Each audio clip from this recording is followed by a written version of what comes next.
이 시각 주요 뉴스입니다. 추석 연휴 셋째 날인 오늘은 귀경 방향으로 도로가 혼잡할 전망입니다. 한국도로공사는 오전 9시에서 10시쯤부터 귀경길 정체가 시작돼 오후 4시에서 5시쯤 절정에 이를 것으로 내다봤습니다. 태풍 흰남노의 영향으로 큰 피해를 본 포항 지역 주민들은 추석 연휴에도 힘겨운 시간을 보내고 있습니다. 이재민을 위로하기 위해 구호소에서 합동 차례가 열렸습니다. 어젯밤 전국 대부분 지방에서 구름 사이로 보름달이 관측됐습니다. 이번 한가위 보름달은 100년 만에 가장 둥근 형태의 보름달이라는 게 천문학계 설명입니다. 오늘 새벽 경기 성남시 분당구의 한 사거리에서 택시와 버스가 충돌해 택시 승객 1명이 숨졌습니다. 경찰은 블랙박스와 CCTV 영상 등을 토대로 사고 원인을 조사하고 있습니다. 오는 19일 새로 선출되는 국민의힘 원내대표는 추석 연휴 뒤에 후보군이 윤곽을 드러낼 것으로 보입니다. 민주당은 대선 과정에서 허위 발언을 한 혐의로 재판에 넘겨진 이재명 대표의 사법 리스크 대응에 총력을 기울이고 있습니다. 엘리자베스 2세 여왕의 서거로 왕위를 계승한 찰스 3세가 영국 국왕으로 공식 선포됐습니다. 엘리자베스 2세 여왕의 열흘간의 공식 장례 절차가 시작된 가운데 여왕은 오는 19일 영면에 들게 됩니다. 우크라이나가 러시아가 점령한 동부 하르키우와 남부 헤르손의 마을 수십 곳을 되찾았습니다. 상당한 타격을 입은 러시아군은 하르키우를 사실상 포기하고 도네츠크 방어에 집중하기 위해 병력을 재배치하고 있습니다. 바이든 미국 대통령과 시진핑 중국 국가주석이 오는 11월 중순 첫 대면 정상회담을 할 걸로 보입니다. 바이든 대통령 취임 후 첫 대면 회담으로 미중 관계가 풀리는 계기가 될지 주목됩니다. 시청자 여러분 안녕하십니까? 굿모닝 YTN 2부 시작합니다. 네, 추석날 저녁에 보름달 보신 분들 많을 거예요. 네, 맞습니다. 저도 보면서 소원 같이 빌었었는데 올해 한가위에는 100년 만에 가장 둥근 보름달이 떴습니다. 시민들은 구름 사이로 떠오른 달을 바라보면서 저마다 소원이 이루어지기를 기도했습니다. 황보혜경 기자가 달맞이 현장 다녀왔습니다. 추석 연휴를 맞은 서울 남산타워 전망대입니다. 달맞이에 나선 시민들로 발 디딜 틈이 없습니다. 흐린 날씨 탓에 구름 사이로 숨어버린 달이 야속하지만 걸어서 한 2km 정도 올라왔는데 이렇게 좀 흐린 날씨 때문에 달을 직접 보진 못해갖고 좀 많이 아쉬운 마음이 드네요. 애태우듯 달이 다시 고개를 내밀 때마다 연신 카메라를 꺼내듭니다. 구름이 많이 가려서 아쉽긴 한데요. 앞날도 저렇게 이제 구름 속에서 다시 맑아지는 이렇게 미래를 또 기대하지 않나 이런 생각하고 있습니다. 100년 만에 가장 둥그렇다는 올해 한가위 보름달. 그 모습을 바라보는 아이들 눈빛도 달빛처럼 반짝입니다. 기다렸다가 달을 봤는데 엄청 크고 예뻤어요. 지금까지 봤던 것 중에 제일 컸어요. 밤하늘을 올려다보며 마음속에 품은 소원을 꺼내봅니다. 추석에 100년 만에 큰 보름달이 뜬다 그래서 달 보러 왔는데 저는 곧 있을 중간고사 잘 보게 해달라고 소원 빌었어요. 우리 가족 건강하고 저는 공부 잘하게 해달라고 빌었어요. 곁에 있는 가족부터 떠올리는 건 어른도 아이도 마찬가지입니다.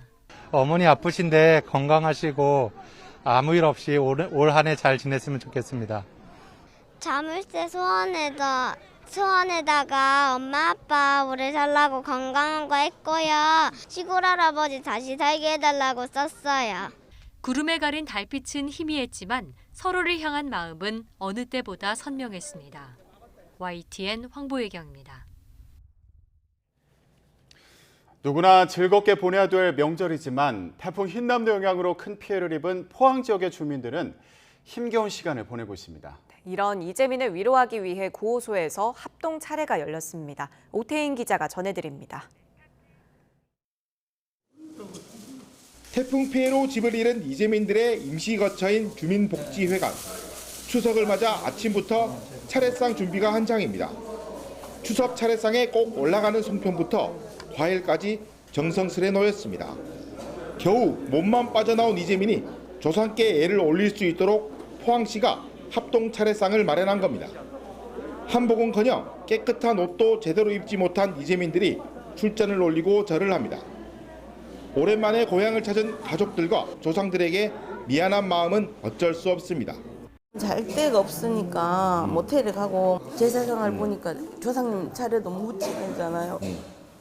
그래서 미안한 마음과 합동 차례가 열린 곳은 포항에서도 태풍 피해를 비교적 많이 입은 곳입니다. 나흘 동안 복구 작업 끝에 물에 젖은 가재도구는 모두 끌어냈습니다. 하지만 일상에 꼭 필요한 전기와 가스, 수도 등은 아직 정상적으로 공급되지 않습니다.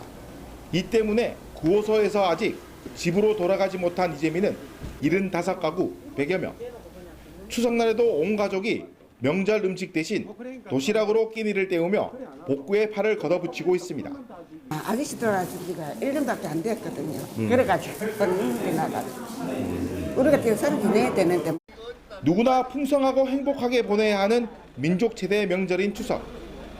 하필 명절을 앞두고 지나간 태풍 때문에 포항 지역 이재민들은 힘든 시간을 보내고 있습니다. YTN 오태인입니다. 추석 이튿날이자 연휴 셋째 날인 오늘은 귀경 방향으로 도로가 혼잡할 전망입니다. 한국도로공사는 오늘 오전 9시에서 10시쯤부터 귀경길 정체가 시작돼 오후 4, 5시쯤 절정에 이르고 내일 새벽 2, 3시쯤에야 풀릴 걸로 내다봤습니다. 귀성 방향은 오전 10시에서 11시쯤 교통량이 급증해 오후 4, 5시쯤 정체가 가장 심해지고 밤 8에서 9시쯤 해소될 것으로 보입니다. 국민의힘 권성동 원내대표가 5달 만에 물러나기로 하면서 차기 원내사령탑이 누가 될지 관심이 쏠리고 있습니다. 오는 19일 새 원내대표 선출을 위한 의원총회가 열릴 예정인데요. 추석 연휴 뒤에 후보군도 윤곽을 드러낼 것으로 보입니다. 김경수 기자가 보도합니다.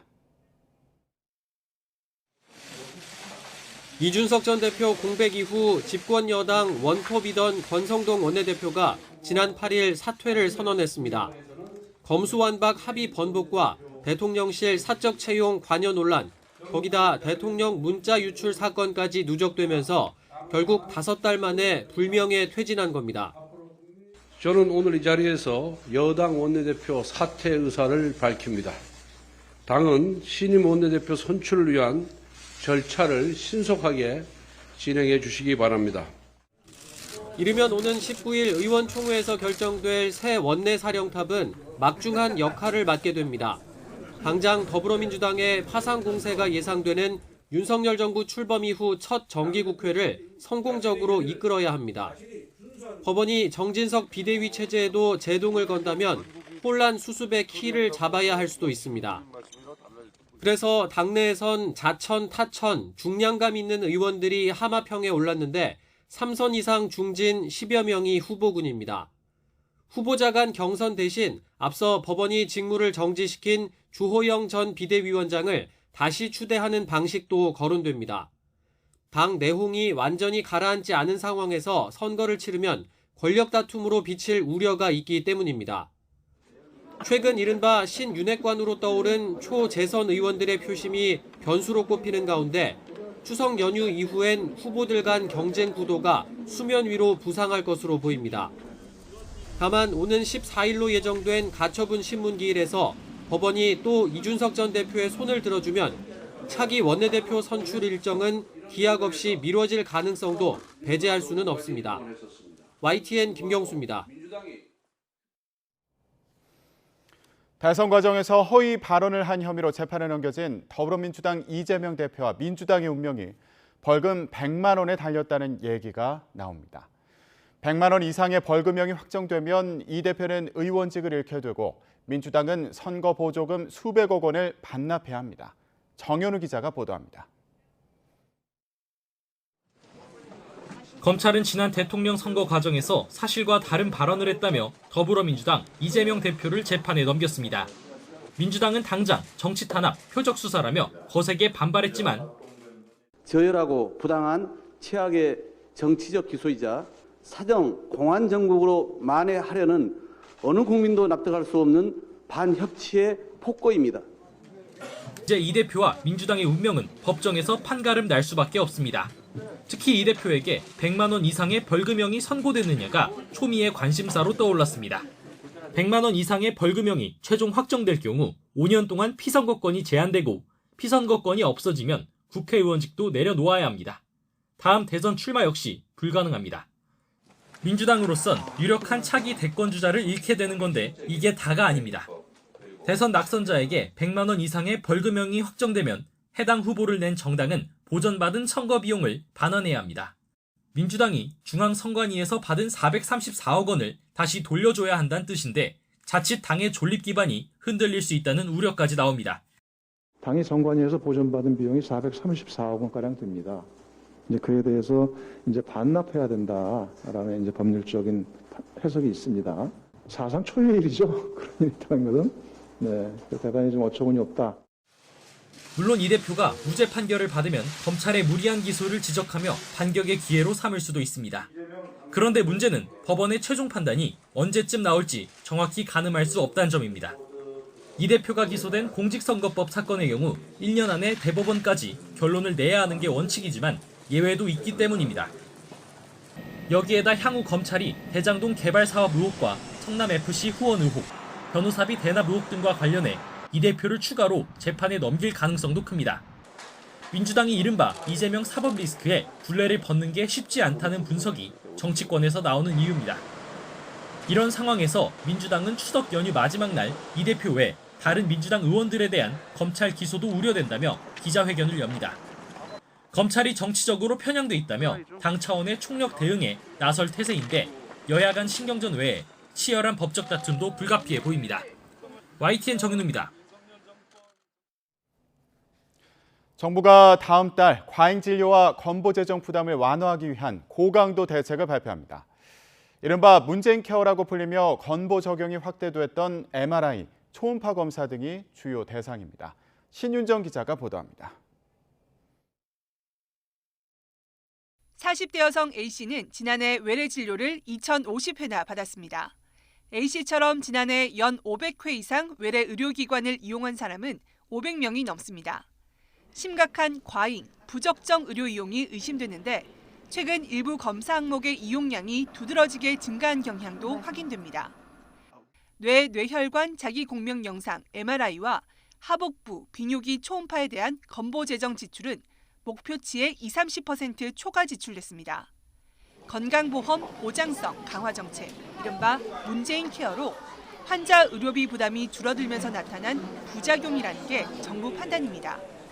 문제는 초고령화 사회를 앞두고 건강보험 재정이 넉넉지 않다는 겁니다.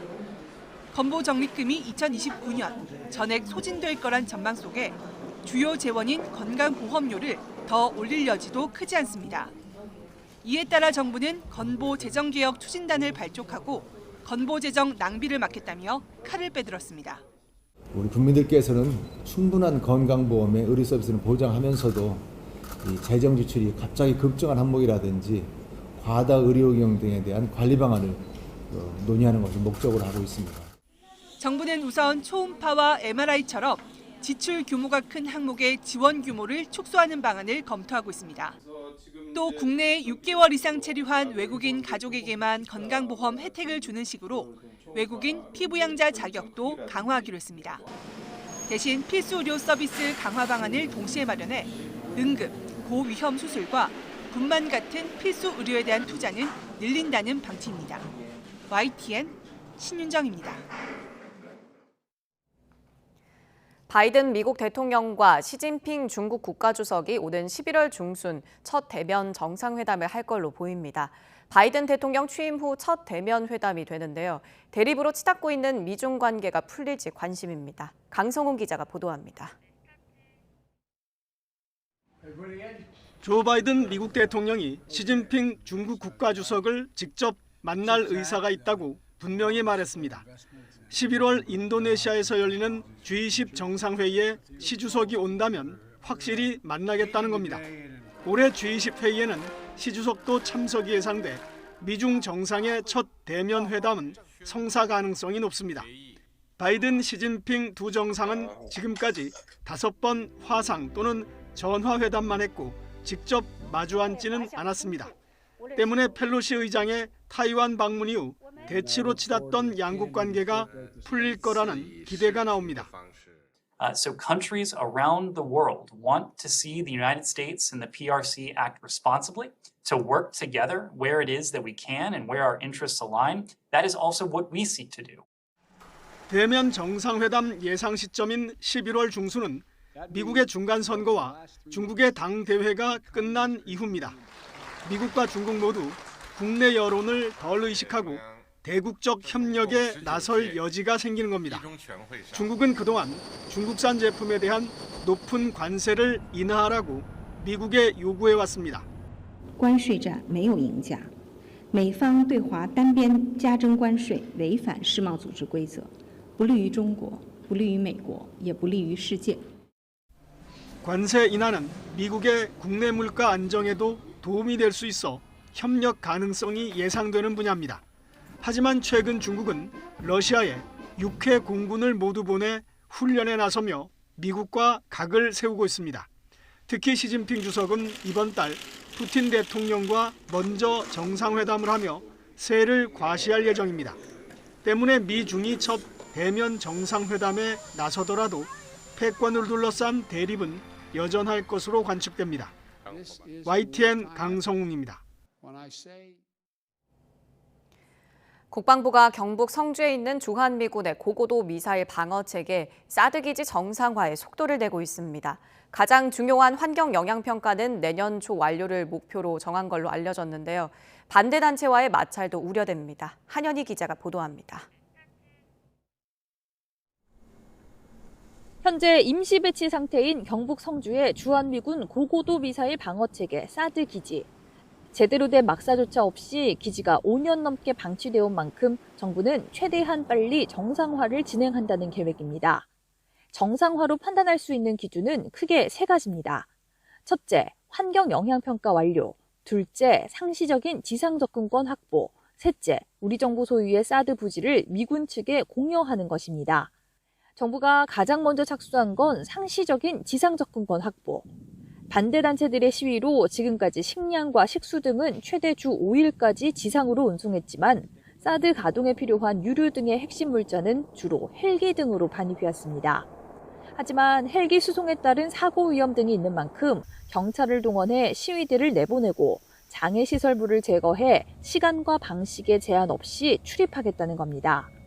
지난 4일 새벽 휴일로는 처음으로 지상으로 장비를 반입하면서 조치가 본격적으로 진행됐습니다. 여기에 주민 측의 묵묵부답으로 좀처럼 앞으로 나아가지 못했던 환경영향평가에도 속도를 내고 있습니다. 지난달 환경영향평가 협의회를 열고 평가 항목과 범위 등을 결정했는데 이르면 연말, 늦어도 내년 초까지 보고서 초안 작성을 완료하고 내년 3월쯤엔 일반 환경영향평가 절차를 마무리 짓는다는 계획입니다. 이제 11개 항목에 걸쳐서 저희가 환경영향평가를 진행할 예정이고 거기에 따라서 저희들이 이제 초안을 작성을 하고 그 초안 내용에 대해서 주민들의 의견들을 공람할 수 있도록 이렇게 하고 이후에는 이제 주민의 공청회 그리고 주민 설명회 이런 것들을 병행해 나가면서 저희들이 그 환경영향평가를 그 절차에 맞게 이렇게 진행할 예정입니다. 미군의 기지 부지를 공여하는 절차 역시 이르면 이번 달 중에 밟는다는 계획입니다. 이른바 정상화를 빠르게 진행하는 만큼 반대 단체와의 마찰은 피할 수 없을 것으로 보입니다. 윤석열 정부가 아무리 기지 정상화를 선언한다고 해도 저희들이 한 명이라도 있는 한 이곳에 배치된 사드는 절대 정상적으로 운영될 수 없을 것입니다. 오늘 그것에 대한 결의를 다지는 시간입니다. 이런 가운데 중국은 사드를 추가 배치하지 않는다는 등의 우리 정부의 산불 입장을 다시 꺼내며 압박하고 있지만 안보 주권을 강조하는 정부의 사드 기지 정상화 조치는 더욱 속도를 낼 것으로 전망됩니다. YTN 한현입니다. 정부가 북한 방송을 선제적으로 개방하는 방안을 추진하고 있습니다. 남북 간 상호 이해의 폭을 넓혀서 민족 동질성을 회복하기 위한 차원인데요. 북한의 호응을 얻어낼 수 있을지는 미지수입니다. 홍주혜 기자입니다. 지금부터 중앙 텔레비전 방송을 시작하겠습니다. 북한의 대표 방송인 조선중앙TV, 매일 오전 9시부터 뉴스와 영화, 스포츠, 어린이 프로그램 등을 송출합니다. 지금도 남쪽에서 북쪽 방송을 접할 길이 완전히 막혀 있진 않습니다. 1999년부터 언론사는 북한의 위성 TV 방송을 바로 수신할 수 있고 일반 국민도 통일부 북한자료센터 등에서 시청할 수 있습니다. 정부는 여기서 한 발 더 나가 언론과 출판, 방송 분야를 단계적으로 개방할 계획을 세웠습니다. 남북 간 상호 이해와 공감대를 넓혀서 민족 동질성을 회복하는 게 목표입니다.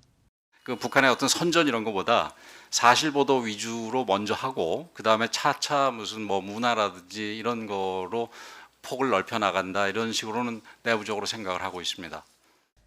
그러나 풀어야 할 과제도 많습니다. 우선 반국가단체 찬양 고무 선전, 이적 표현물 운반이나 취득 등의 죄를 처벌하도록 하는 국가보안법 7조부터가 재검토돼야 할 부분으로 지적됩니다. 저작권 보호와 저작권료 납부는 어떻게 할지도 남북이 협의해야 합니다. 또 북한의 방송이 들어오면 일방적 선전 선동이 그대로 퍼질 거란 심리적 저항과 북한에 대한 부정적인 인식만 고착화할 수 있다는 우려가 동시에 나오는 가운데 적절한 개방의 범위와 속도를 결정하는 것도 필요합니다. 무엇보다 정부는 우리가 먼저 문을 열어서 북한의 참여를 유도하는 쪽으로 방향을 잡았는데 북한이 호응할 가능성이 현재로선 희박합니다. 외부의 문물이 정권을 위협할 수 있다고 보고 있기 때문입니다. 당연하게 예술이라든가 방송이라고 하는 것들은 자본주의 시대를 반영할 수밖에 없는 거죠. 북한으로서는 대응력도 없고 절대적 열세에 있고 그걸 개방을 한다? 저는 절대 불가능하다고 보고 있습니다.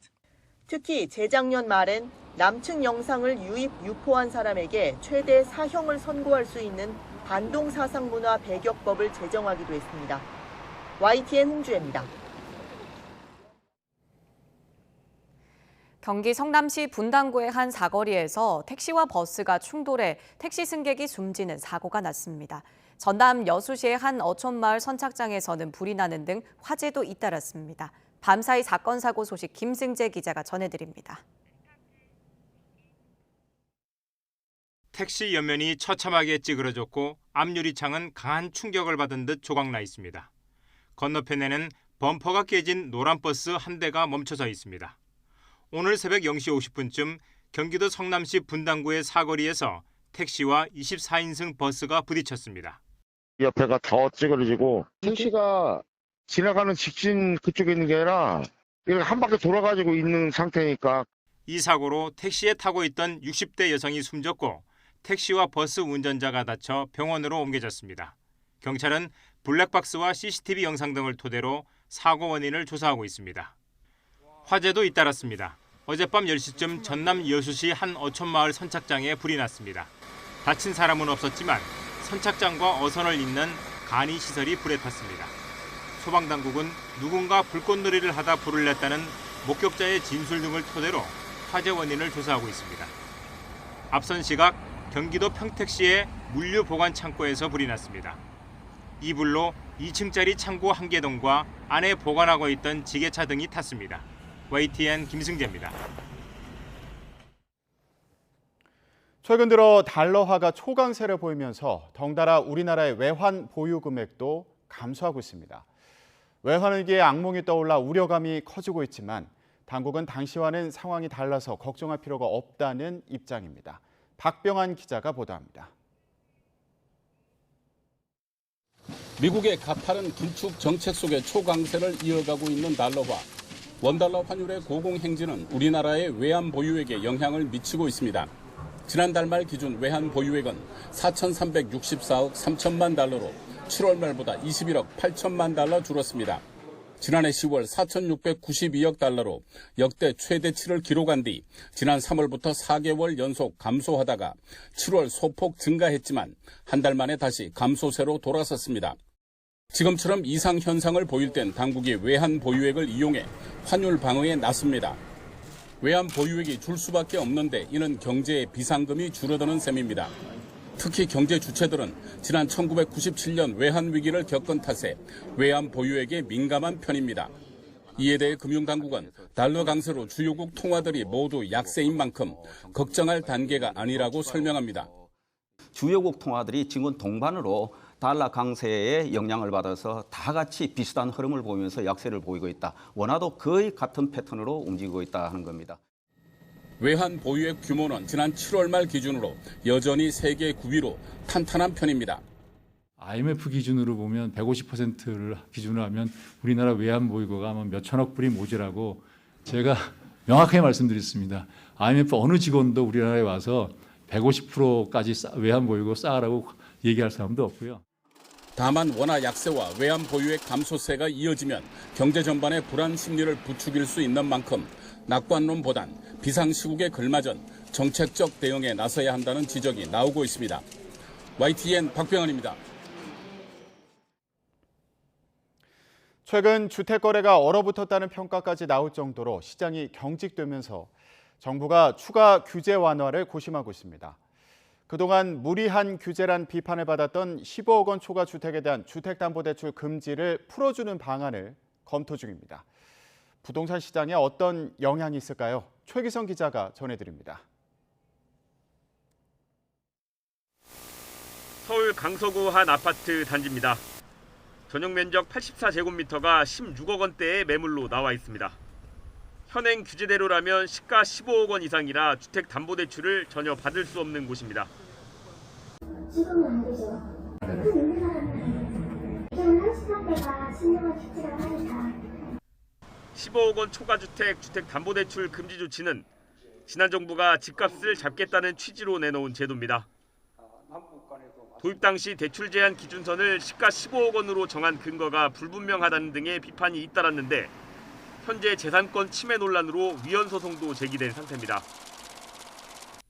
최근 서울 아파트 가격이 3년 7개월 만에 가장 큰 하락폭을 기록하는 등 부동산 시장 침체가 이어지면서 사실상 유명무실해졌다는 지적도 나오고 있습니다.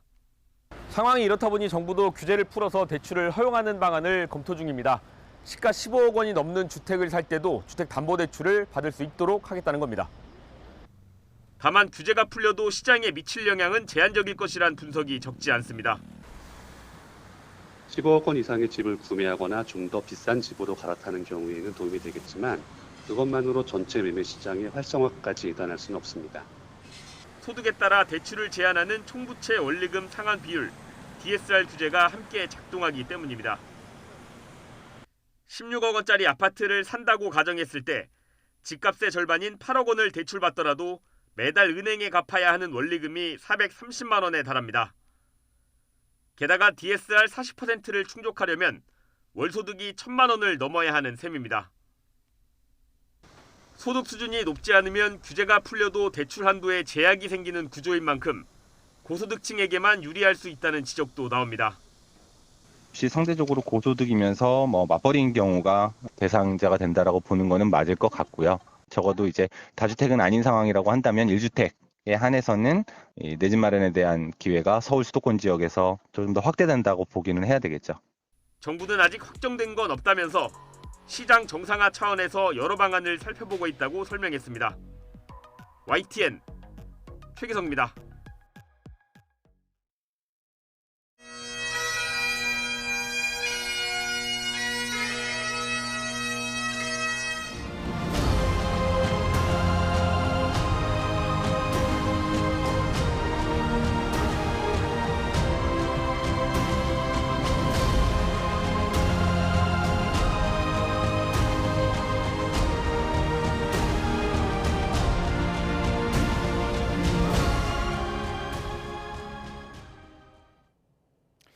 엘리자베스 2세 여왕이 서거함에 따라 왕위를 계승한 찰스 3세가 영국 국왕으로 공식 선포됐습니다. 영국 즉위위원회는 현지 시간 10일 런던에 있는 왕실 저택인 세인트 제임스 궁에서 찰스 필립 아서 조지 왕세자가 찰스 3세 국왕이 됐다며 즉위를 선언했습니다. 찰스 3세는 어머니 엘리자베스 2세 여왕이 지난 8일 서거함에 따라 이미 국왕 자리를 자동 승계했습니다. 군주를 보조하는 원로 정치인과 관리가 주재하는 즉위식은 영국이 헌법상 새 국왕을 맞이하는 중요한 형식적 절차입니다. 찰스 3세는 부인인 커밀라 왕비, 장남 윌리엄 왕세자와 함께 즉위식에 참석해 엘리자베스 2세 여왕을 모범으로 받들어 왕위를 이어가겠다는 결의를 밝혔습니다. 우크라이나가 러시아가 점령한 동남부 지역의 하르키우와 헤르손의 마을 수십 곳을 되찾았습니다. 상당한 타격을 입은 러시아군은 하르키우를 사실상 포기하고 도네츠크 방어에 집중하기 위해 병력을 재배치하고 있습니다. 이상순 기자가 보도합니다. 바라클리아에서 우크라이나군이 힘차게 국가를 부르며 국기를 개양하고 있습니다. 바라클리아는 하르키우와 남부 이지움 사이의 요충지로 반년 동안 러시아 치하에 있던 곳입니다. Латвія перше велике місце під час нашого наступу. І я впевнений в тому, що це не останнє місце. У нас попереду Куп'янськ, який вже наполовину взятий нашими військами. Попереду Ізюм, ну і багато інших. 우크라이나군은 동북부 철도 교통의 허브 쿠피안스크에도 진격했습니다. 우크라이나가 이곳을 완전히 탈환하면 이지움에 주둔 중인 만여 명의 러시아군의 보급로가 끊기게 됩니다. 바라클리와 함께 이지움을 포위할 수도 있는데 이미 이지움에도 우크라이나군이 도달해 있습니다. 우크라이나군이 이렇게 수복한 마을이 최근 며칠간 하르키우와 헤르손주에서 수십 곳입니다. 러시아군은 전열을 재정비하고 있습니다. Для достижения заявленных целей специальной военной операции по освобождению Донбасса принято решение перегруппировать российские войска, находящиеся в районах Балаклеи и Изюма, для наращивания усилий на Донецком направлении. 그러나 말이 재정비지 사실은 하르키우주에서 철수하고 도네츠크 수성에 집중하겠다는 뜻입니다. 러시아가 임명한 행정부는 하르키우 주민들에게 러시아로의 대피까지 권고한 것으로 전해졌습니다. 하지만 도네츠크에서도 라이만 등 여러 곳에서 우크라이나군이 거세게 반격 중입니다. 전문가들은 현재 상황이 이번 전쟁 들어 키이우 수성에 이어 우크라이나의 가장 큰 성과이자 러시아의 가장 큰 패배라고 평가하고 있습니다. 미국의 싱크탱크 전쟁연구소 ISW는 이달 들어 우크라이나가 수복한 영토가 서울 면적의 4배에 이르는 것으로 분석했습니다. YTN 이상순입니다. 세계적인 조각가 문신 탄생 100주년을 맞아 역대 최대 규모 특별전이 열리고 있습니다. 작가는 평생을 이방인이자 예술가로 살며 생명의 근원인 우주를 꿈꿨습니다. 김태현 기자가 전해드립니다. 21살의 청년 문신이 도쿄에서 서양화를 공부하던 시절에 그린 자화상입니다. 화가라는 정체성에 몰두한 나머지 자신을 중년의 거장처럼 묘사했습니다. 5년 뒤 첫 개인전에 내놓은 유화는 건장한 어부들이 그물을 끌어올리는 바다 풍경을 그렸습니다. 39살에 프랑스로 건너간 작가는 혼신의 노력으로 조각가로 거듭 태어납니다. 40대 후반 프랑스에서 13m 높이의 조각 태양의 인간으로 이름을 알린 무렵 원과 선을 다양한 방식으로 무수히 연결시킨 개미 연작이 탄생합니다. 그의 조각은 수없이 연마한 매끄러운 표면과 좌우 대칭이 특징입니다. 다른 근대 조각과는 다르게 좌우 대칭과 정면성, 수직성을 특징으로 합니다. 그런데 그 좌우 대칭은 완벽한 좌우 대칭이 아니라 마치 자연의 모든 생명체들이 그렇듯이 좀 왼쪽 오른쪽이 살짝 차이가 있습니다. 50대 중반기의 이 조각은 정교함과 관능미가 돋보입니다. 때로는 현악기로, 때로는 곤충으로 보입니다. 문신 탄생 100주년 특별전에는 조각과 회화, 건축을 중심으로 역대 최다인 230여 점이 선보였습니다. 전시 부제 우주를 향하여는 역작들의 작품명에서 따왔습니다. 작가에게 우주는 생명의 근원이자 마음의 고향이었습니다. 16살 때부터 일본과 한국, 프랑스에서 예술혼을 불태웠던 작가는 만년에는 고향 마산에서 창작에만 전념하며 직접 만든 문신미술관을 열고 이듬해 타계했습니다. 평생 이방인으로 지연, 학연에 얽매이지 않았던 삶은 창작의 동력이었습니다. YTN 김태현입니다. 드라마 이상한 변호사 우영우는 웹툰에 이어 뮤지컬로도 제작될 예정입니다. 하지만 원작이 성공했다고 해서 다 환영받는 건 아닌데요. 원작의 매력을 충분히 살리면서도 소비자들의 외면을 받지 않는 비결은 뭘지 김지선 기자가 전해드립니다. 지난 2009년 시작해 10년 동안 1000화를 연재하고 휴식에 들어간 웹툰 놓지마 정신줄. 애니메이션에 이어 드라마로도 제작됐는데 원작이 영상에 맞게 각색됐습니다. 전혀 다른 매력으로 다 재해석을 해주셔가지고 이렇게도 만들어질 수 있구나, 저조차 상상하지도 못했던 표현들이 많이 보여가지고 둘 다 재밌었어요. 흥행한 하나의 이야기를 다양한 형식으로 풀어내는 시대, 첫 번째 성공 열쇠는 각색입니다. 웹툰을 영화로 만든 신과 함께는 핵심 주인공을 과감히 삭제하고 이야기 구조를 크게 바꿨습니다. 본편에 이어 속편까지 1000만 관객을 넘어서며 전 세계에서 드라마, 애니메이션, 뮤지컬, 게임으로 계속 제작되고 있습니다. 반면 최근 돌풍을 일으킨 드라마 이상한 변호사 우영우의 웹툰 성적은 예상 외로 저조합니다. 극중 대사를 그대로 옮겨왔는데 원작에 지나치게 충실한 점이 오히려 재미를 반감시켰다는 평가입니다. 각색을 어떻게 하느냐에 따라서 이 성공과 실패가 판가름 난다고 생각을 하는데요.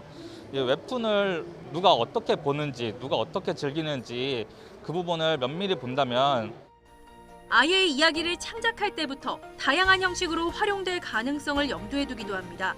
서로 다른 작가의 웹툰에 등장하는 주인공들이 비슷한 세계관을 갖고 새로운 이야기를 만들어내는 방식도 주목받고 있습니다.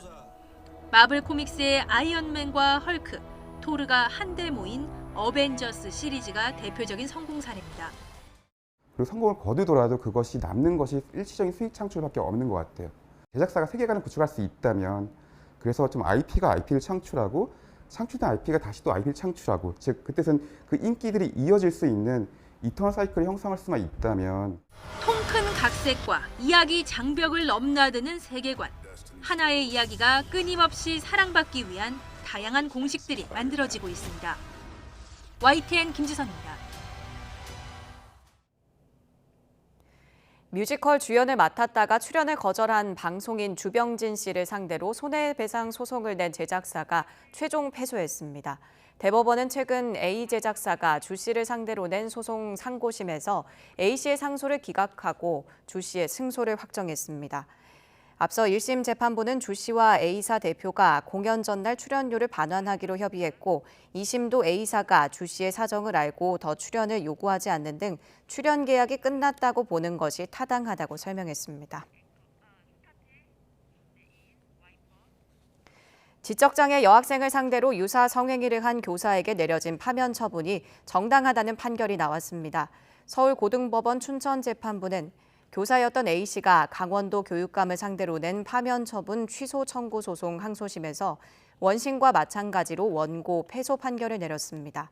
강원 지역의 한 고등학교 교사였던 A씨는 지난 2019년 지적장애인 B양을 상대로 학교 밖에서 3차례에 걸쳐 유사 성행위를 했고 이 사실을 B양이 다른 교사에게 털어놓으면서 이듬해 6월 파면 처분을 받았습니다.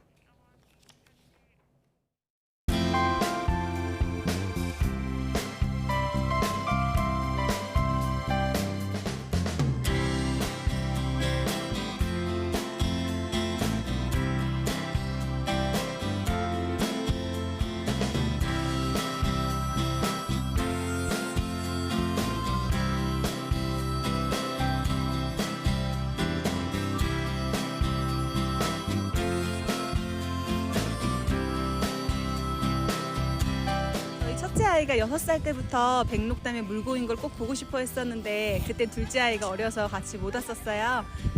둘째 아이가 많이 커서 이제 같이 오늘 오게 됐습니다. 날씨도 너무 좋고요. Ich habe sehr viel Glück, dass es so voll, das Wasser so voll ist. Auch als ich hochgelaufen bin, hat mir schon jemand gesagt, dass ich sehr viel Glück gehabt habe.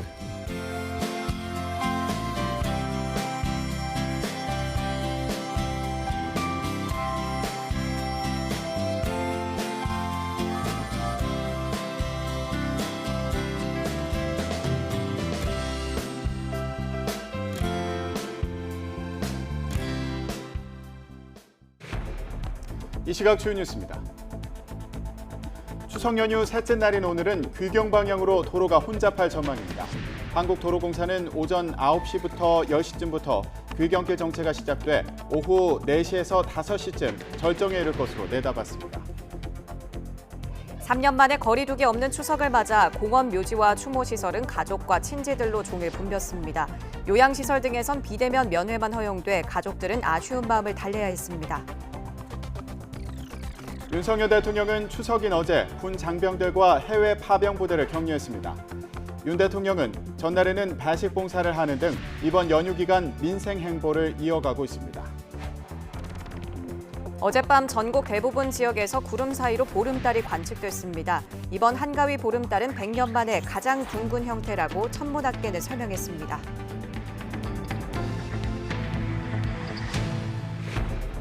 성접대 의혹 등을 둘러싼 경찰 수사 등 국민의힘 이준석 전 대표를 둘러싼 핵심 사안들이 이달 안에 줄줄이 결론 날 것으로 보입니다. 민주당은 대선 과정에서 허위 발언을 한 혐의로 재판에 넘겨진 이재명 대표의 사법 리스크 대응에 총력을 기울이고 있습니다. 한덕수 국무총리가 이달 말 아베 일본 전 총리의 국장에 참석하기 위해 일본을 방문합니다. 이번 방일로 냉각된 한일 관계가 개선될 계기가 마련될지 주목됩니다.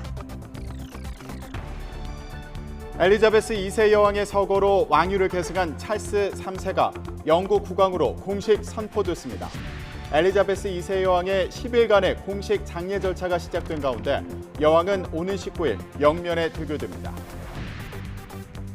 우크라이나가 러시아가 점령한 동부 하르키우와 남부 헤르손의 마을 수십 곳을 되찾았습니다. 상당한 타격을 입은 러시아군은 하르키우를 사실상 포기하고 도네츠크 방어에 집중하기 위해 병력을 재배치하고 있습니다. 추석 연휴 셋째 날인 오늘 전국 주요 고속도로는 오전부터 귀경길 정체가 시작될 것으로 보입니다. 한국도로공사 연결해서 고속도로 상황 알아보겠습니다. 김정희 캐스터 전해주시죠. 네, 보통 명절 다음 날에는 주로 귀경 방향 정체가 이어지죠. 아직까지는 상황 어렵지 않은데요. 차츰 시간이 갈수록 고속도로는 어떤 흐름을 이어갈지 한번 시간대를 예측해봤습니다. 오전 9시에서 10시 사이에 정체가 본격적으로 시작되겠고요. 최대 혼잡 시간대는 오후 4시에서 5시 사이로 바라보고 있습니다. 지금은 이렇게 수월한 구간들이 대부분입니다. 하지만 충청권에서는 이미 정체가 시작된 곳이 있는데요. 바로 논산 천안선 천안 방향입니다. 북공주 분기점 부근부터 속도가 내려가기 시작하는데 남풍새 나들목까지 22km나 부분적인 정체가 이어지고 있습니다. 천안 분기점에서 경부선에 진입해 서울 쪽으로 이동하신다면 지금은 막히는 구간이 없어서 반포까지 1시간 정도면 충분하겠는데요. 지금 신탄진에서 한남대교 남단 사이로는 추석 연휴 버스 전용 차로제가 새벽 1시까지 확대 시행되고 있습니다. 중부고속도로 하남 쪽으로도 진천과 경기 광주 분기점 부근을 포함해 전 구간 앞차와의 간격 넉넉하게 두고 지나고 있고요. 서해안고속도로 서울 쪽으로도 지금은 막히는 구간 없습니다. 당진 일대마저도 속도 상태가 원활한데 지금 출발하실 경우 목포에서 서서울까지 가는 데는 4시간 50분 정도의 시간적인 여유가 필요하겠습니다. 안전띠는 모든 좌석에서 꼭 매주시고요. 지금까지 고속도로 교통방송이었습니다. 이번 추석은 일상 회복 뒤에 처음 맞는 명절이었죠. 추모시설은 3년 만에 명절의 문을 열면서 성묘를 온 시민들로 북적였습니다. 하지만 요양병원 등 감염 취약시설은 여전히 비접촉 면회만 가능해서 유리병 너머로 아쉬운 인사만 나눠야 했습니다. 임성재 기자입니다. 손을 뻗으면 닿을거리지만 대가족은 돌아가며 유리벽 사이 수화기로 음성을 전합니다. 다음에 아침 드셨어요? 그래. 머리 이쁘게 자르셨네. 이번 추석 연휴에도 비접촉 대면 면회만 가능한 요양병원. 얼굴은 볼 수 있지만 직접 만지거나 안을 수는 없어 아쉬운 마음이 큽니다. 이렇게 뵙고만 가면 너무 슬프죠. 너무 손이라도 잡고 정말 볼도 비벼보고 싶고 그런데 그냥 뭐 말로만 할 수밖에 없으니까 너무 속상하죠. 추석 당일을 맞아 어르신 145명이 머무는 이곳 요양병원에는 이른 오전 시간부터 이 가족들의 발길이 이어졌습니다. 예쁜 옷을 한껏 차려입은 초등학교 4학년 쌍둥이 손녀들은 할머니에게 다음에 안아드리겠다고 애교를 부리고 할머니 사랑해. 많이 사랑해. 5년간 주인 곁을 지켰던 반려견 복선이도 반가운 얼굴에 기분이 좋아 보입니다. 엄니하고 이렇게 같이 모시고 사는데 보고 싶어 하니까 같이 데려왔어요. 좋아하시죠? 엄니하고 여기 산 지가 5년 되는데. 3년 만에 명절 당일 문을 연 서울 근교 추모공원. 푸른 잔디 봉분 앞엔 형형색색 꽃다발이 가득하고 추석을 맞아 정성스레 준비한 송편과 수정과도 놓여 있습니다. 막 챙겨주시고 항상 그렇게 하셨었거든요. 정말 감사드리고 사랑한다고 말씀드리고 싶습니다. 먼 길 제주에서 올라온 딸은 이번 추석엔 아버지께 직접 인사드릴 수 있어서 다행이다 싶습니다. 명절 당일 나오니까 확실히 다르죠. 이 분위기 자체가 명절에 오면 아무래도 이제 가족도 다 같이 이렇게 있으니까 혼자 와서 아버지를 보는 것보다는 훨씬 더 기쁘죠. 임진각 망배단에서도 코로나19 이후 3년 만에 합동 차례가 열렸습니다. 고향을 그리워하며 이 자리에 모였습니다. 고향에 갈 수 없는 실향민들은 북녘을 향해 절하고 술잔을 올리며 애끓는 그리움을 달래봅니다. 어머님 산소가 북쪽에 계세요. 그렇게 해서 매년 왔었는데 코로나 때문에 못 오고 오늘 오니까 감회가 새롭네요. 사회적 거리두기가 해제된 첫 명절 연휴. 아쉬운 마음도 있지만 오랜만에 그리운 가족을 만나거나 추억하며 애틋함을 느낀 하루였습니다. YTN 임성재입니다. 우크라이나 전쟁이 일어난 지 반년이 넘은 가운데 전쟁을 피해서 우리나라를 찾은 우크라이나인들도 추석을 맞았습니다. 고향을 갈 수 없는 추석 연휴가 더 애끓는다고 하는데요. 우크라이나 피난민들을 김철희 기자가 만나봤습니다. 우크라이나에 살던 나탈리아 씨는 지난달 전쟁을 피해 남편이 일하는 한국에 도착했습니다. 미사일이 쏟아지는 가운데 어린 딸과 함께 국경을 넘었지만 아직 고국에는 어머니와 여동생이 남아 있습니다. Конечно, я переживаю. Хотелось бы вернуться, но смысла сейчас нет. Как бы сейчас Запорожье тоже начинает уже потихоньку ракеты запускать. Как бы уже страшно ехать туда. 모두가 집으로 향하는 추석이 다가오자 보고 싶은 마음도 걱정도 더욱 커져만 갑니다. Ну, хотелось бы, чтобы поскорее это все закончилось. Все равно, как бы на Украине у меня и друзья, и подружки, которые никуда не могут уехать. Не у всех же есть возможность выехать. 블라디슬라브 씨 역시 얼마 전 딸과 아들을 따라 한국으로 피난 왔습니다. 다행히 온 가족이 함께 명절을 보낼 수 있게 됐지만 우크라이나에 남은 사람들을 생각하면 마음이 아픕니다. Да, конечно, волнуюсь. Там остался жены братишка Чинами. В том карауле. Что чувствую? Плохо чувствую. Но дети все здесь, и поэтому мне хорошо тут. 한가위를 앞두고 고국을 그리는 피난민들의 힘든 타향살이를 돕기 위해 지역 사회가 발벗고 나섰습니다. 가족들과 분리되어 있는 분들도 많고 해서 한가위를 맞아서 오늘 이렇게 필요한 생필품들을 지원하는 행사를 준비를 했습니다. 평소에도 제한 우크라이나인이 많이 사는 인천과 경기, 광주를 중심으로 맞춤형 건강검진과 한글 교실 같은 다양한 지원 사업이 이어지고 있습니다. 하지만 자발적으로 나서는 시민들의 의지에 기댈 뿐 국가나 지자체 차원의 지원은 아직 부족하다는 지적도 나옵니다. 전혀 대안을 마련하고 있지 않는 것이 굉장히 안타깝습니다. 총체적으로 주거에서부터의 긴급 지원이 필요하고요. 생계 지원부터 아동들의 돌봄 교육들. 고국을 생각하면서 연휴에도 편히 쉬지 못하는 우크라이나 난민들. 기약 없는 기다림의 무게를 덜기 위해서라도 체계적인 도움의 손길이 절실해 보입니다. YTN 김철입니다. 윤석열 대통령은 추석인 어제 군 장병들과 해외 파병 부대를 격려했습니다. 장병 부모들과도 즉석 영상통화로 인사를 나눴습니다. 조은지 기자입니다. 우렁찬 박수를 받으며 윤석열 대통령이 찾은 곳은 서울 수도방위사령부 예하 방공중대입니다. 사랑합니다. 명절도 있고 국방 의무에 한창인 장병들과 윤 대통령은 치킨을 곁들여 식사했습니다. 수줍게 또 해맑게 영상통화 요청이 이어졌고 윤 대통령은 장병 부모들과 5차례 즉석에서 인사를 나눴습니다. 비단으로 둘둘 싸가지고 아주 안전하게 부모님 뵐 수 있게 그렇게 이제 할 테니까 걱정 마십시오. 내가 엄청난 분 모였죠. 안녕하세요. 아주 잘 있습니다. 재밌게 근무하고 있습니다.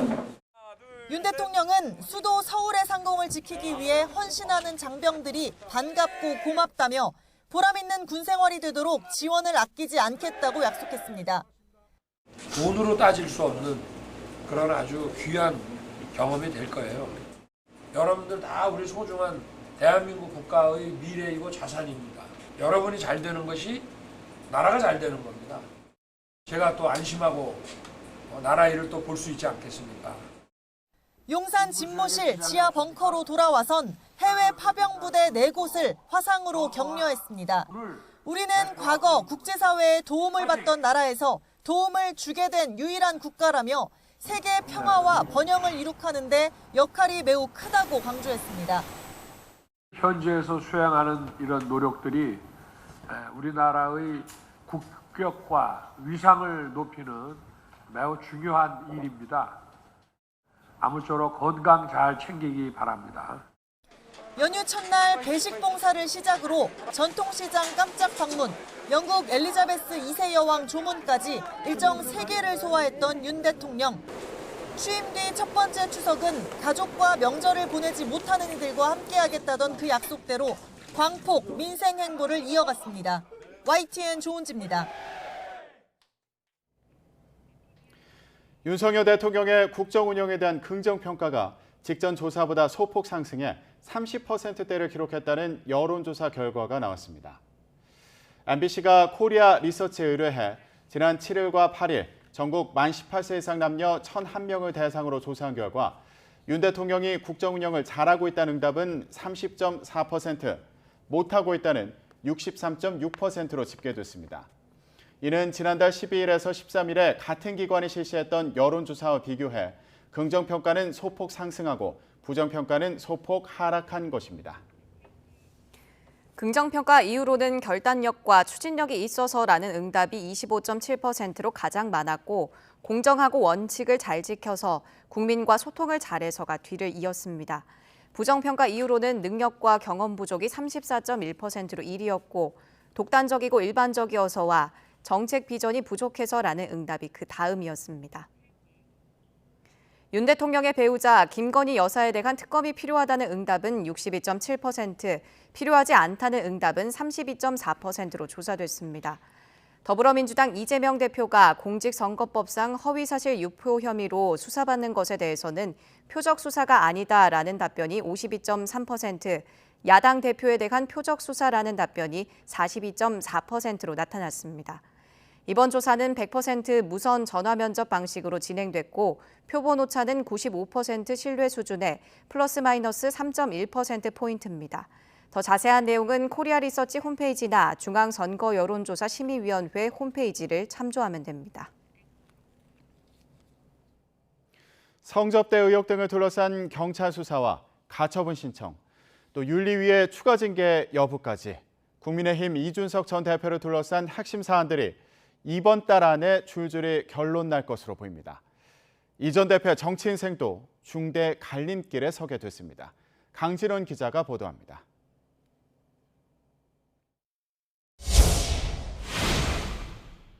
이준석 전 대표에 대한 성접대 의혹 등을 수사하는 경찰은 9월 안에 사건을 마무리 짓기로 했습니다.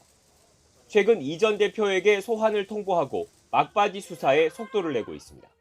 경찰 측에서 저한테 문의가 왔고 이재명 대표와는 다르게 저는 출석을 거부할 의사는 없습니다. 경찰이 들여다보는 이 전 대표의 혐의는 크게 4가지입니다. 지난 2013년 김성진 아이카이스트 대표에게서 성접대 등을 받고 박근혜 전 대통령과의 만남을 주선했다는 의혹이 핵심인데 그게 사실이라도 처벌은 어렵습니다. 각각 5년과 7년인 성매매와 알선수재 범죄의 공소시효가 끝났기 때문입니다. 다만 김 대표 측이 주장한 마지막 선물의 제공 시점이 2015년 9월이라 경찰이 이를 근거로 알선수재 혐의를 적용할 가능성을 배제할 수는 없습니다. 성접대 의혹을 제기한 가로세로 연구소를 고소한 건과 관련해 역으로 무고 혐의로 고발된 사건도 수사선상에 올랐습니다. 측근을 시켜 성접대 증거인멸을 시도했다는 의혹 역시 마찬가지입니다. 경찰이 최소한 무고 혐의 등을 적용해 검찰에 넘길 경우 이 전 대표는 정치적 치명상을 입을 수밖에 없습니다. 특히 경찰 수사를 통해 이 전 대표의 범죄 정황이 드러난다면 형사처벌과 별개로 당 차원의 징계가 다시 논의될 가능성이 큽니다. 추가 징계에 대한 윤리위원회의 조속한 처리를 촉구합니다. 국민의힘 당규는 성범죄나 부정부패로 기소된 인사의 당원권과 당직을 그 즉시 정지하도록 규정하고 있습니다. 또 추가 징계 사유가 발생하면 기본적으로 이전보다 무거운 징계를 내리도록 했습니다. 이 전 대표가 이미 성접대 증거인멸 교사 의혹으로 당원권 정지 6개월 징계를 받은 만큼 제명이나 탈당 권유가 결정될 수도 있습니다. 전직 대표에 대한 사실상의 퇴출 선고입니다. 물론 이준석 전 대표에게도 반격의 카드는 있습니다. 주호영 비상대책위를 상대로 한 법정 다툼에서 한정승을 거둔 여세를 몰아 새로 출범한 비대위에도 제동을 거는 겁니다. 당원 당규를 졸속으로 소급해서 개정해서 스스로의 부끄러움을 덮으려고 하는 행동은 반헌법적입니다. 국민의힘 제2의 비대위 활동도 정지시킬지에 대한 법원의 판단은 추석 연휴 이후 이달 안에 나올 것으로 보입니다. 그 결과에 따라 이준석 전 대표의 정치적 입지는 물론 여당의 내홍도 새로운 국면을 맞을 수밖에 없습니다. YTN 강준원입니다. 대선과 지방선거를 잇따라 치른 정치권에서는 2030 표심을 공략한 청년 정치인들이 어느 때보다 주목받았습니다. 하지만 선거 국면이 끝나자마자 주류 세력과 갈등 끝에 장외로 밀려나며 그 한계를 드러냈다는 평가도 받고 있는데요. 청년 정치의 현재와 미래, 김태민 기자가 살펴봤습니다. 치열했던 지난 대선, 두 청년 정치인은 후보들만큼이나 큰 주목을 받았습니다. 우리가 바라는 정의로운 대한민국, 공정한 대한민국, 상식이 바로 선 대한민국, 앞으로 20여일 남았습니다. 여러분, 젠더를 갈라치기 하고 혐오를 조장하는 사람이 대통령이 될 수는 없습니다. 캐스팅 보트로 떠오른 2030 세대의 표심 공략 선봉에 섰고 눈에 띄는 성과도 거뒀습니다. 하지만 선거전이 끝나고 기대가 싸늘한 시선으로 바뀌는 데는 오랜 시간이 걸리지 않았습니다. 나란히 당 주류 세력과의 극한 갈등을 겪었고 이재명 의원께서 당대표에 나가시는 것에 대해서는 이제 우리 당 의원님들께서 우려하시는 것처럼 저도 같은 우려점을 가지고 있습니다. 네. 차례로 당의 중심에서 멀어지는 수순을 밟았습니다.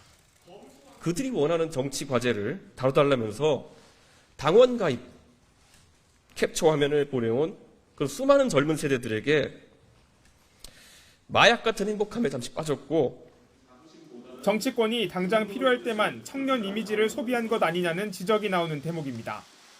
하지만 근본적인 문제는 충분한 경험과 검증된 능력 없이 젊은만을 내세우는 태도에 있다는 시선도 있습니다. 최근 여권 내에서 불거진 이른바 진짜 청년 공방에서 스스로 그 한계를 드러냈다는 겁니다. 기성 정치인들이 젊은 정치인들, 청년 정치인들을 도구로 이용하려고 하는 경향들이 있어요. 본인의 생각과 소신을 가지고 그게 만약에 기득권에 반할지라도 목소리를 낼 수 있는 게 저는 청년 정치라고 생각하는데 청년 정치가 우리 평범한 청년들의 공감을 그동안 잘 못 받아왔던 것 같아요. 이 사회의 보편적인 청년들이 하는 고민, 경험, 어려움 등에 대해서 이해가 별로 없는 상태에서 바로 정치권에 뛰어들어서 이에 따라 새바람을 일으킬 청년 정치를 제대로 구현하려면 무엇보다 체계적인 시스템이 필요하다는 목소리가 나옵니다. 지역 정치로부터 중앙부대로 진출하는 경로도 확대될 필요가 있고 전문 분야를 통해서 청년들의 역량도 기존의 기성 정치인들과는 차별되는 노력과 준비도 더 필요할 것으로 분석됩니다. 그동안 기존 여의도 문법을 벗어난 정치 신인들은 등장 초반 반짝하다가 주류에 몸을 맡기거나 떠밀려가길 반복해왔습니다. 정치 변화를 바라는 목소리를 제대로 담아내려면 청년 정치를 어떻게 구현할지 보다 근본적인 고민이 필요해 보입니다. YTN 김태민입니다. 모임 인원 제한이 없는 이번 추석 명절엔 반려견들을 주변에 맡기고 고향 찾은 분들 계실 겁니다. 민간에서 운영하는 애견 호텔뿐 아니라 지자체에서 관리하는 반려견 쉼터도 큰 인기를 끌고 있습니다. 정인용 기자가 직접 다녀왔습니다.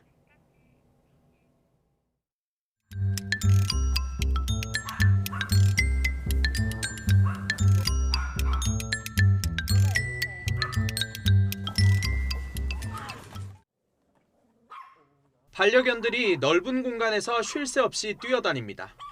공놀이는 물론 물고 있는 장난감을 좌우로 당기는 터그놀이까지 지칠 줄 모를 정도로 즐겁게 놉니다. 이러다가도 간식 시간이 되면 훈련사 주위로 얌전히 모여듭니다. 반려견을 맡길 수 있는 유치원 겸 호텔입니다. 사회적 거리두기가 해제된 올해 추석 기간 수요가 큰 폭으로 늘었습니다. 네, 애견 호텔인 만큼 잠도 빠질 수 없는데요. 낯선 환경이 익숙치 않은 반려견들은 이렇게 분리된 공간에서 휴식을 취할 수도 있습니다. 지난해 명절에는 수요가 적고 예약 취소도 많았지만 올해는 분위기가 확실히 다릅니다. 처음에 예약이 꽤 들어오다가 취소가 되는 경우가 거의 한 80% 정도가 취소가 많이 됐고, 그때하고는 다르게 지금은 뭐 미리 한 3달 전부터도 예약하시는 분들도 있었고요. 그렇게 미리미리 예약을 해주셔서 지금까지 취소되는 거는 거의 없는 경우로 되고. 지자체에서 직접 운영하는 반려견 쉼터도 큰 인기입니다. 2박 3일 맡기는데 5,000원에 불과해 일찌감치 예약이 꽉 찼습니다. 아침 9시부터 저녁 9시까지는 펫시터분들이 2교대에 3인이 이제 돌봐드리고 있습니다. 노쇼를 방지하기 위해서 노력을 할 것이고요. 그리고 프로그램도 좀 더 다양화해서 여름 휴가철이나 명절 때 반려동물이 없어지거나 방치되는 경우가 많습니다. 지난 3년간 여름 휴가철이나 명절에 유기되거나 유실되는 반려동물은 무려 3만 마리에 이릅니다.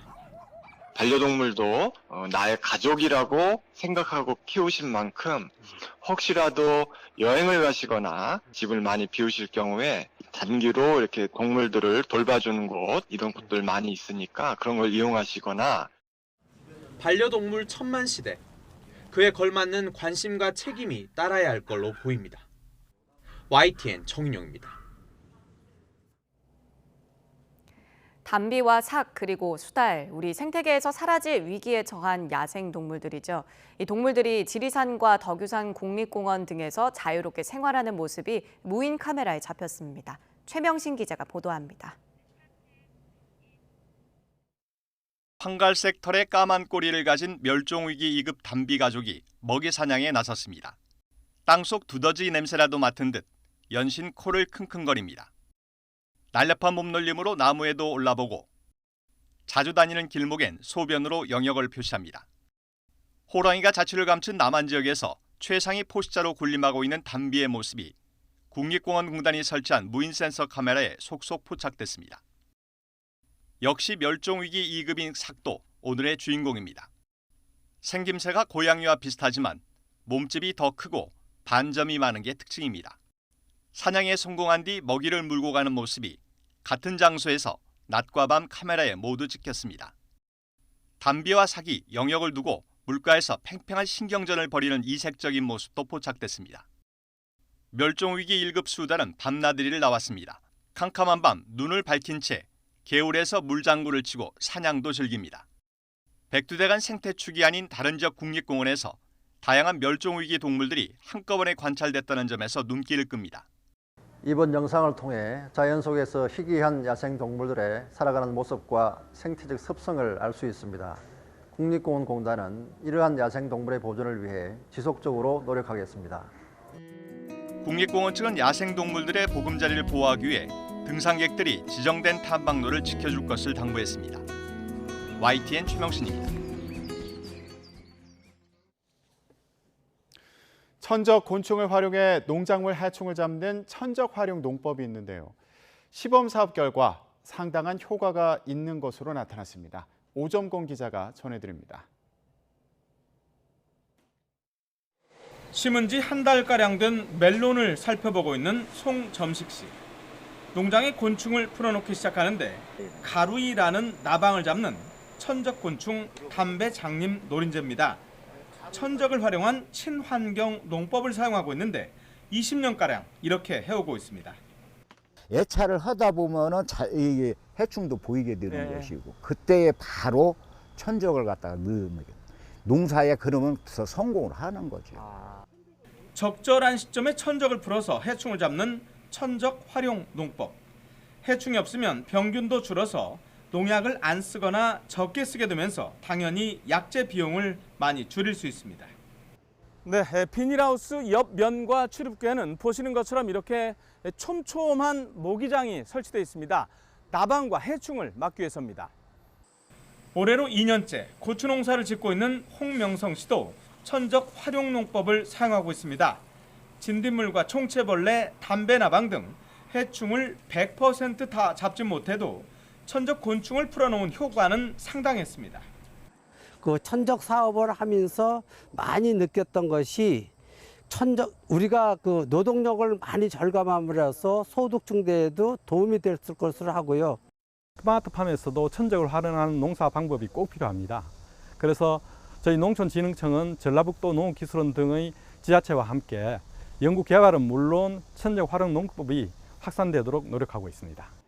농진청이 지난해 시범 사업을 분석한 결과 천적을 활용했을 때 농작물 수확량과 농가 소득은 그렇지 않은 때에 비해서 10%에서 18%까지 늘어난 것으로 파악됐습니다. YTN 오점곤입니다. 코로나19 장기화로 2년 연속 미뤄진 계룡 세계 군문화 엑스포가 다음 달 충남 계룡시에서 열립니다.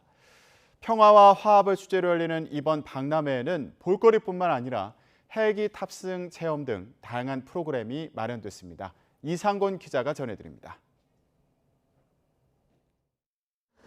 계룡대 비상활주로에 대형 천막들이 설치됐습니다. 계룡 세계 군문화 엑스포에서 선보일 전시관들로 내부에서는 칸막이 공사가 한창입니다. 정부 승인 국제행사로 진행되는 이번 박람회의 주제는 K-밀리터리 평화의 하모니입니다. 세계 평화관 등 7개 전시관에서는 전 세계 전쟁 역사와 평화를 위한 노력, 우리나라 국방의 현주소 등을 살펴볼 수 있는 전시가 마련됩니다. 6.25 전쟁 참전국 등 해외 8개 나라의 군악대 공연과 거리 행진도 선보일 계획으로 헬기 등 군장비 탑승과 가상 병영 체험은 빼놓을 수 없는 즐길거리입니다. 자주국방에 대한 소중함을 또 일깨우고 자유와 평화에 대한 소중함을 느낄 수 있는 계기가 되리라고 생각합니다. 목표 관람객은 외국인 7만 명을 포함한 131만 명.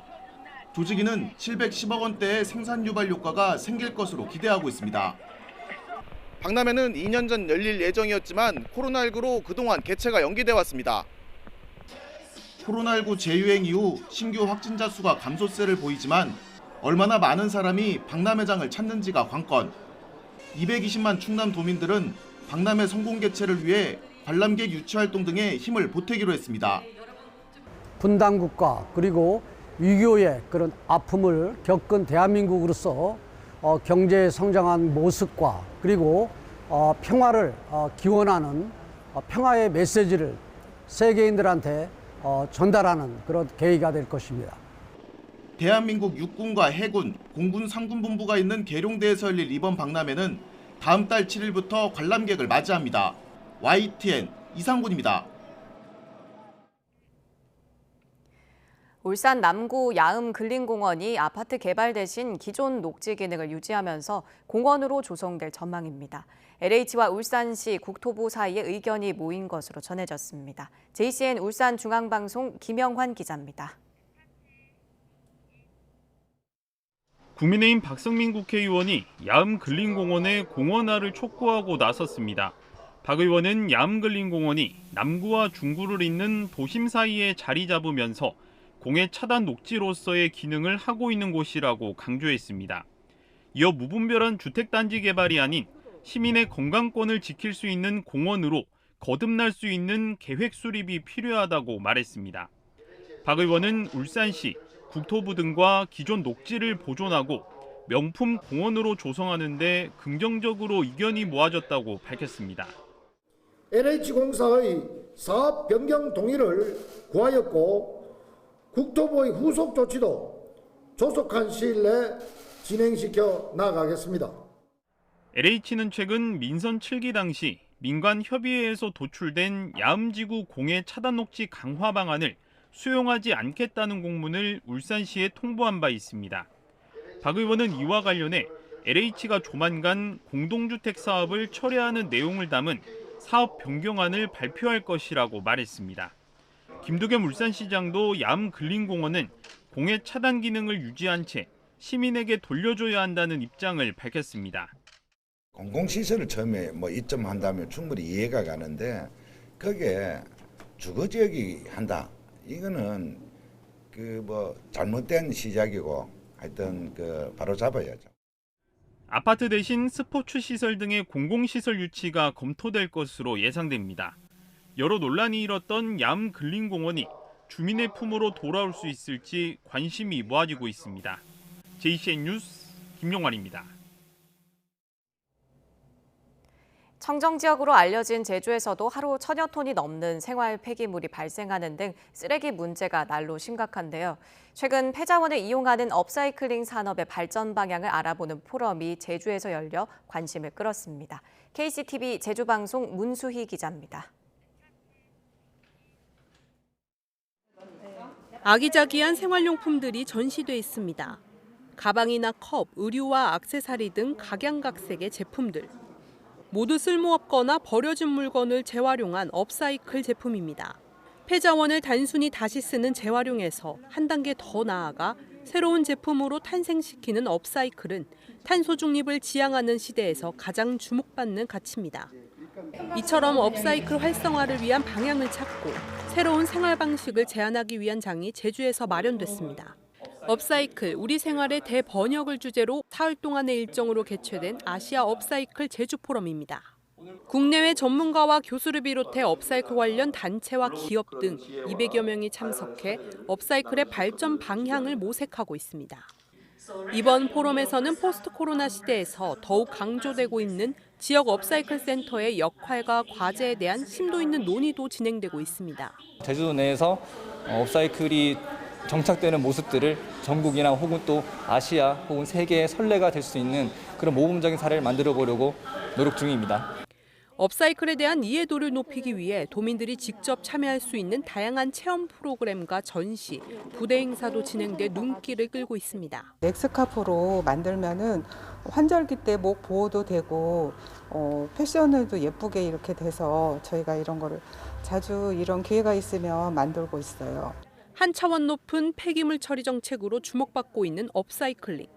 이번 포럼은 새로운 성장 동력인 업사이클 산업의 가능성을 다시 한번 확인하고 앞으로 나아갈 방향을 진단하는 뜻깊은 기회가 되고 있습니다.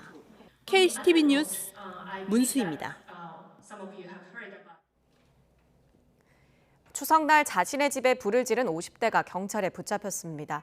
전북 익산경찰서는 현주 건조물 방화 혐의로 56살 A씨를 현행범 체포해 조사하고 있습니다. A씨는 어제 오전 10시 10분쯤 전북 익산시 여산면 자신의 집에 불을 지른 혐의를 받습니다. 인명피해는 없었지만 소방서 추산 530만 원의 재산 피해가 났습니다. 범행 후 현장에 남아있던 A씨는 신고를 받고 출동한 경찰에 체포됐습니다. 당시 A씨는 술에 취한 상태였으며 경찰의 범행 동기를 밝히지 않은 것으로 알려졌습니다. 40대 남자 배우가 마약을 투약한 혐의로 경찰에 붙잡혔습니다. 서울 강남경찰서는 어제 오후 2시쯤 40대 배우 A씨를 노련동 자택에서 마약류 관리법 위반 혐의로 긴급 체포했습니다. A씨는 마약을 투약한 채 집 밖을 돌아다닌 혐의를 받습니다. 신고를 받고 출동한 경찰이 A씨를 상대로 마약류 간이 시약 검사를 한 결과 양성 반응이 나왔습니다. 경찰은 A씨를 상대로 마약 투약 경위를 조사할 예정입니다. 지난 10년 동안 기후위기로 인한 수산물 양식업 피해 금액이 1,400억 원에 육박하는 것으로 집계됐습니다. 더불어민주당 신정훈 의원이 해양수산부에서 받은 자료를 보면 지난 2012년부터 지난해까지 수온 변화나 이상기후가 불러온 수산물 양식업 피해액은 1,392억 원으로 조사됐습니다. 피해액 가운데 89%는 수온이 높아져 발생한 걸로 파악됐습니다.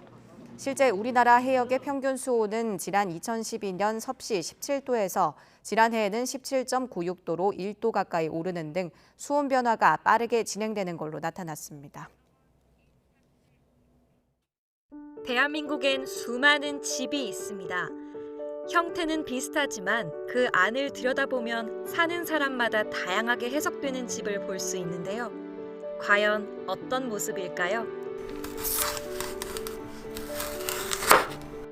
저희가 2018년도에 결혼을 했어요. 근데 일단 저는 한국에서 일을 하고 있었고 남편은 그때 이제 대학원생이었기 때문에 결혼 초반에는 또 장거리 부부를 할 수밖에 없었거든요. 남편이 한국에서 일자리를 구하겠다. 그래서 한국으로 오게 됐고 이제 한국에서 저희가 또 진짜 부부로 새롭게 시작하게 되는 그런 공간이 된 게 이제 저희 집이죠. 집은 저한테 우리 부부의 삶이 시작인데요. 제일 나다울 수 있는 공간을 집이라고 생각합니다. 전 아무래도 포토그래퍼란 직업을 갖다 보니 다른 사람들과의 이제 마찰도 많고 커뮤니케이션도 많다 보니까 집에 오게 되면 그냥 순전히 저의 모습, 편하게 있을 수 있는 공간이라. 제가 원래는 이성은이라는 이 개인으로 계속 살아오는데 이 집에 들어와서 제 스튜디오에 들어오면은副군장으로 변할 수 있는 공간인 것 같아요. 제가 시청자들에게 모습을 보여주고 그리고 시청자들과 소통할 수 있는 공간, 그곳이 이 집인 것 같습니다. 올라가면은 이제 여기가 이제 옥탑인데 지금까지 한 400여 군데 이제 방문 드리면서 똑같은 구조임에도 불구하고 안에 어떤 사람이 살고 있느냐에 따라서 그 방향성과 색깔이 굉장히 다르거든요. 과거부터 살아온, 현재까지 살아온 흔적들이 고스란히 녹아있는 그게 바로 저는 집이자 홈이라고 생각합니다. 집은 우리에게 안식처 이상의 공간으로 존재하는 동시에 또 다른 의미로 다가오기도 합니다. 너무 마음에 드는 집을 찾았고 계속 이 집에서 살고 싶지만 일단 저희 집이 아니고 저희는 전세기 때문에 언젠간 집을 빼야 되잖아요. 집값은 오를 대로 오르고 또 내릴 대로 어떻게 될지 모르니까 한 치 앞을 모르니까 좀 불안함이 계속 있는 것 같아요. 너무 비싸요. 되게 비싸요. 이렇게 많은 집을 짓는데 내 집은 어디 있고 그리고 이렇게 많이 짓는데도 왜 집값은 떨어지지 않고 안정되지 않을까라는 생각을 주로 하곤 합니다. 홈과 하우스라는 두 가지 기능이 있죠. 그러니까 삶의 안식처와 이제 투자재, 자산이라는 측면이 있는데 현대사회에 살아가면서 결국은 양립을 할 수밖에 없습니다. 집은 달라지지 않았습니다. 집은 그대로예요. 그 집을 바라보는 우리들의 시각이 달라졌을 뿐이에요. 안락한 공간이기도 하지만 한편으로는 불안한 공간이 되는 겁니다. 사람 이야기가 깃든 집과 부동산으로서의 집이 공존하는 요즘. 당신에게 집은 어떤 의미인가요?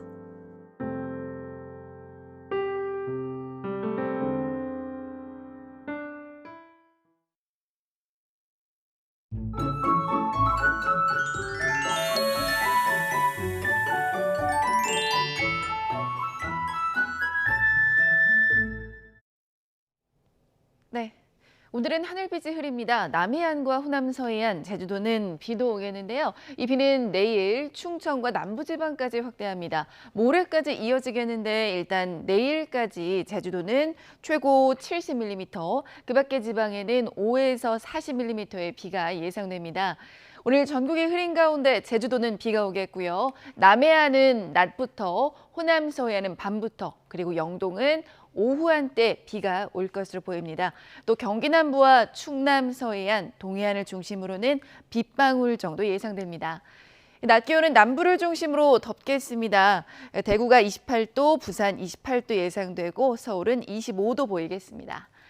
주 후반에는 전국에 비 예보 있는데요. 북상하는 12호 태풍 무이파의 이동 경로에 따라서 변수가 많을 것으로 보입니다. 날씨였습니다. 굿모닝 YTN 마치겠습니다. 잠시 후 뉴스와이드가 이어집니다. 시청해주신 여러분 고맙습니다.